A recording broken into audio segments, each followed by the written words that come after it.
አሰላሙ አለይኩም ወረህመቱላሂ ወበረካቱሁ። ውድና የተከበራችሁ የቻናሌ ቤተሰቦች እንዴት ናችሁ? እኔ ያለሁ አልሐምዱሊላ።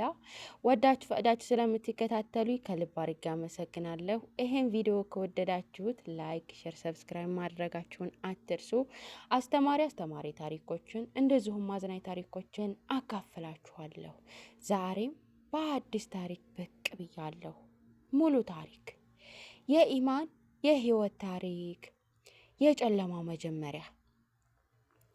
ከተራራዎች መካከል የተደበቀች ትንሽዬ መንደር ነበረች። ጧት ወፎቹ ሲዘምሩ፣ አየሩ በጣላ ሲሸፍን፣ ሰዎቹ ወደ ስራቸው ይወጡ ነበር። በዚህ መንደር ውስጥ ኢማን የተባለ ልጅ ትኖር ነበር። ኢማን ከሌሎቹ ልጆች የምትለይበት ነገር ውበቷ አልነበረም። የምትለየው ልቧ ነበር። ሰው ሲያለቅስ አብራ ታለቅስ ነበር። ሰው ሲደሰት ከልቧ ትደሰት ነበር።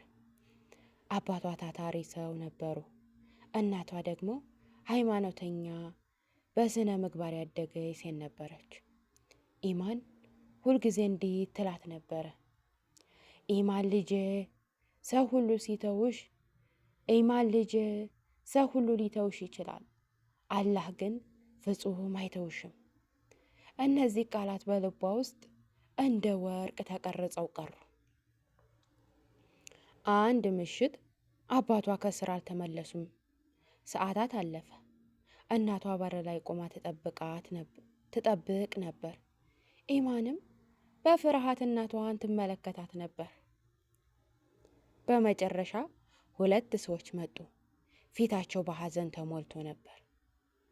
እህታችን ተረጋጊ በሚለው እናቷ ልቧ ቀድሞ ያውቅ ይመስል እግሯ ተንቀጠቀጠ። ምን ሆነ? ባለቤትሽ በአደጋ አርፈዋል አላት። ዓለም እንደ ቆመ ተሰማ። ዓለም የቆመ ይመስል ተሰማት።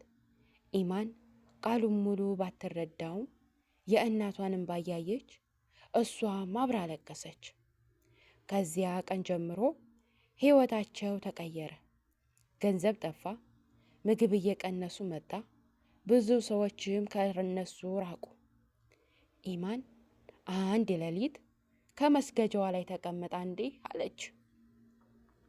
ጌታዬ፣ እኔ ትንሽ ልጅ ነኝ፣ ምንም አልችልም።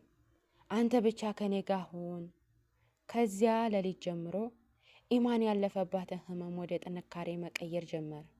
ግን ከፊቷ የሚጠበቅባት ፈተና ከዚህ የበለጠ ከባድ እንደሆነ ገና አላወቀችም ነበር። የክደቱ ቀን ተጀመረ። አባቷ ከሞተ በኋላ ኢማንና እናቷ ህይወትን በትዕግስት ለመቀጠል ሞከሩ። እናቷ ቀን ከሌሊት እየሰራች ልጇን ለማሳደግ ትጥር ነበር። ኢማንም ከትምህርቷ በላይ የቤት ስራዎችን ሁሉ ታግዛን ነበር። አንድ ቀን የአባቷ የቅርብ ጓደኛ ነኝ የሚለው ሰው ወደ ቤታቸው መጣ። እኔ አባትሽን በጣም እወደው ነበር።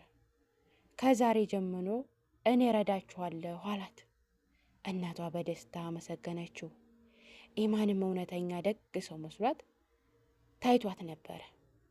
ቀናት አለፈ። ያ ሰው ብዙ ጊዜ ይመጣ ጀመር። አንዳንድ ጊዜም ገንዘብ ወይንም ምግብ ያመጣ ነበር። ቤተሰቡም በእርሱ ላይ ተማመኑ። ነገር ግን አንድ ቀን እውነቱ ተጋለጠ።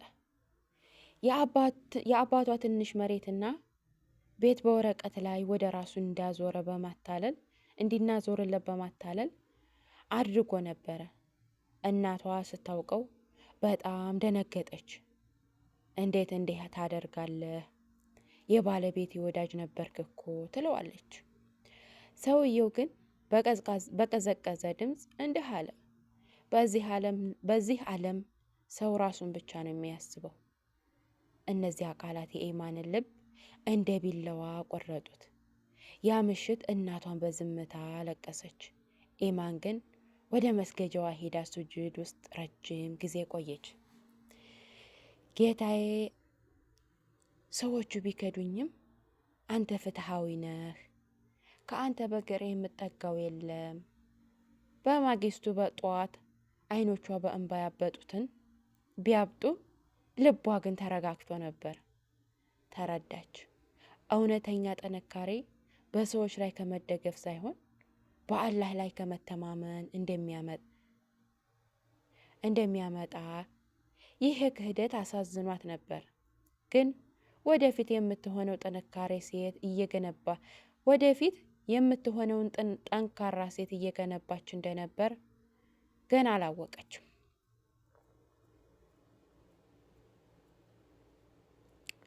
የሌሊቱ ሚስጥር።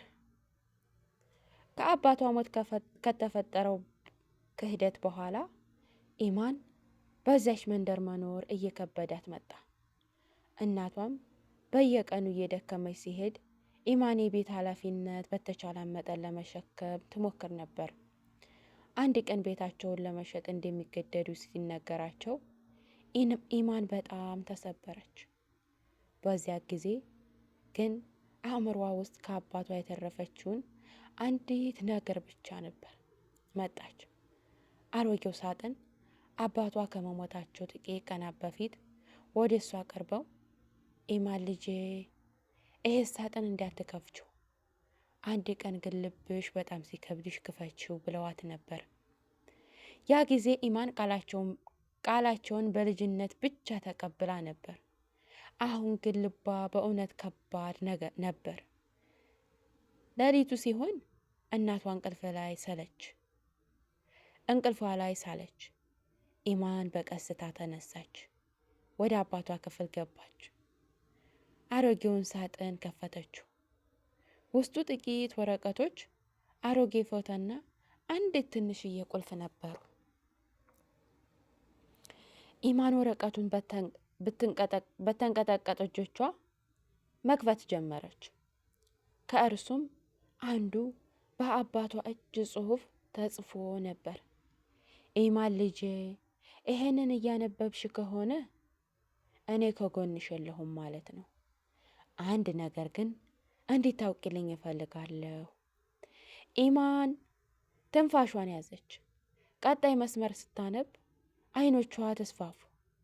ሞት አደጋ ብቻ አልነበረም። ኢማን በድንጋጤ አፏን ያዘች። ልቧ በፍርሃት መምታት ጀመረ። አባቷ በእርግጥ በአደጋ ነበር የሞቱት ወይስ የሆነ ሰው እውነቱን ለመደበቅ ነበር የሞከረው? ኢማን የተረፈውን ለማንበብ ስትሞክር በድንገት የበሩ በር ተንኳኳ አንድ ጊዜ።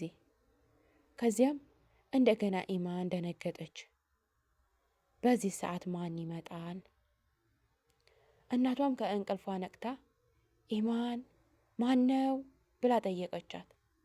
አላውቅም እማ ብላ በቀስታ መለሰች። ሁለቱም ወደ በሩ ቀረቡ። እናቷ በሩን ስትከፍተው ከበሩ ፊት ማንም አልነበረም። ብቻ መሬት ላይ አንድ ትንሽ ፖስታ ተጥሎ ነበር። ኢማን ፖስታውን አነሳች። በላዩ ላይ አንድ ብቻ ስም ተጽፎ ነበር። ኢማን እጇ መንቀጥቀጥ ጀመረ። ፖስታውን ከፈተችው። ውስጡ አንድ ወረቀት ብቻ ነበር። አባትሽ የሞተው ለምን እንደሆነ ማወቅ ከፈለግሽ ነገ ከመግቢያው አጠገብ ያለውን የድሮውን ዛፍ ፈልጊ። ብቻሽን ነይ፣ ለማንም አትናገሪ። ኢማን ወረቀቱን እያየች ቆመች። እናቷ በፍርሃት ምን ተጻፈ ብላ ጠየቀቻት። ኢማን ግን ምንም አልመለሰችም። ምክንያቱም አእምሯ ውስጥ አንድ ጥያቄ ብቻ ይዞ ነበር። አባቷ በእርግጥ በአደጋ ነበር የሞቱት? ያን ሌሊት ማንም አልተኛም። ያንን ሌሊት ኢማን አልተኛችም። ንጋት ሲቀድም አንድ ውሳኔ ያደረገች። ወደ ድሮ ዛፍ ትሄዳለች። እውነትም በማንኛውም ዋጋ ታውቃለች። ግን ከዛፉ ስር የሚጠብቃት ነገር ከአባቷ ሞት የበለጠ ትልቅ ምስጢር እንደሆነ ኢማን ግን አላወቀችም።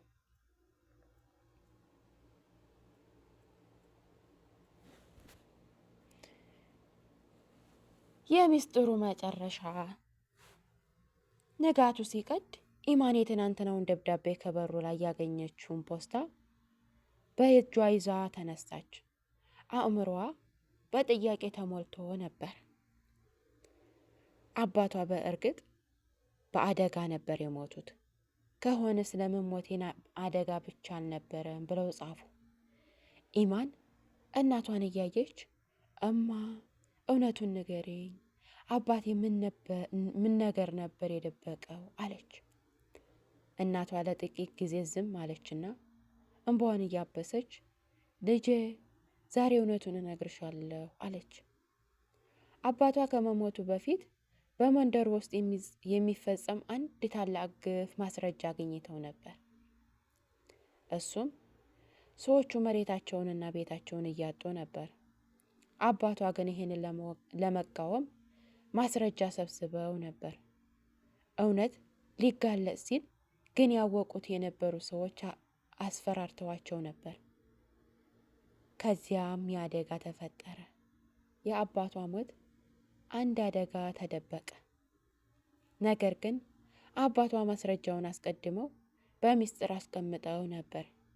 ኢማን በአሮጌው ሳጥን ውስጥ ያገኘችው ትንሽዬ ቁልፍ የዛ ማስረጃ መክፈቻ ነበር። ቁልፉን በመጠቀም ሳጥኑን ስትከፍተው የመሬት ሰነዶች፣ የሰዎች ምስክርነትና እንደ የአባቷ ደብዳቤ ያገኘች። በደብዳቤውም እንዲህ ተጽፎ ነበር። ኢማን ልጄ፣ ይሄን ካገኘሽው እውነቱን ለማውጣት ጊዜ ደርሷል። እኔ የሞትኩት በአደጋ ብቻ አይደለም፣ እውነቱን ስለፈልግ ነው። ነገር ግን ልጅ እኔ ከመበቀል ይልቅ እውነቱን አስጠብቂ፣ አላህ ሁሉንም ያያል። ኢማን በእንባ ደብዳቤውን አጥብቃ ያዘች። የአባቷን ማስረጃ ለባለስልጣናት አስረከበች። ጉዳዩ እንደገና ተመረመረ። እውነቱም በመጨረሻ ተጋለጠ። የአባቷ ስም ክህደት ነፃ ሆነ። ኢማን ግን ለመበቀል አልፈለገችም። የአባቷ የነገራትን አስታወሰች። ልጄ ሰዎች ሊተውሽ ይችላሉ፣ ነገር ግን አላህ አይተውሽም። ከዚያም ወደ አባቷ መቃብር ሂዳ አባዬ እውነቱን አውቄያለሁ፣ ቃልህንም አልረሳሁም፣ አላህም አልተወህም ብላ አለቀሰች። ከዚያም ኢማን እናቷን እያዩ ቤት ለቀው አዲስ ህይወት ጀመሩ። ያለፈውን አልረሱትም፣ ግን በውስጧ ተቀርተው አልኖሩም። ኢማን አዲስ ገጽታ ከፈተች። የአባቷ ሞት የታሪክ መጨረሻ አልሆነም፣ የአዲስ ህይወት መጀመሪያ ሆነ። የመጨረሻው መልእክት ወደዚህ ታሪክ አንባቢ፣ አንዳንድ ጊዜ ህይወት እንደ ኢማን ልቦች ትሰበራለች። የምንወደውን ሰው እንወዳለን። ታሪኩ እዚህ ጋር አልቋል። ታሪኩ ተፈጽሟል ማለት ነው። አንዳንድ ጊዜ ህይወታችን እንደ ኢማን ልቦች ትሰበራለች። የምንወደውን ሰው ትወስዳለች። የምንተማመንበትን ሰው ትሰጠናለች። የምንጠብቀውንም ፈተናም ታመጣብናለች። ግን እባክህ በፈተናህ መሃል አላህን አትርሳ። ዛሬ የሚያስለቅስህ ነገር ነገ የምታመሰግንበት ትምህርት ሊሆን ይችላል። ስለዚህ ታሪኩ እዚህ ጋር ድረስ ያበቃል። በአላህ ተስፋ አትቁረጡ። በፈጣሪ ተስፋ አይቆረጥም። ኢማን ዛሬ ደስታዋን እያጣጣመች ነው። የአባቷ ያላትንም አልረሳችም። ሰው ሊረሳሽ ይችላል፣ አላህ ግን አይረሳሽም የሚለውንም አልረሳችም። ስለተከታተላችሁኝ በጣም አሪፍ አመሰግናለሁ። ይህም ቪዲዮ ከወደዳችሁት ላይክ፣ ሼር፣ ሰብስክራይብ ማድረጋችሁን አትርሱ። በቀጣይ በአዲስ ቪዲዮ ኢንሻአላህ ተመልሼ እመጣለሁ። መልካም ጊዜ ይሁንላችሁ።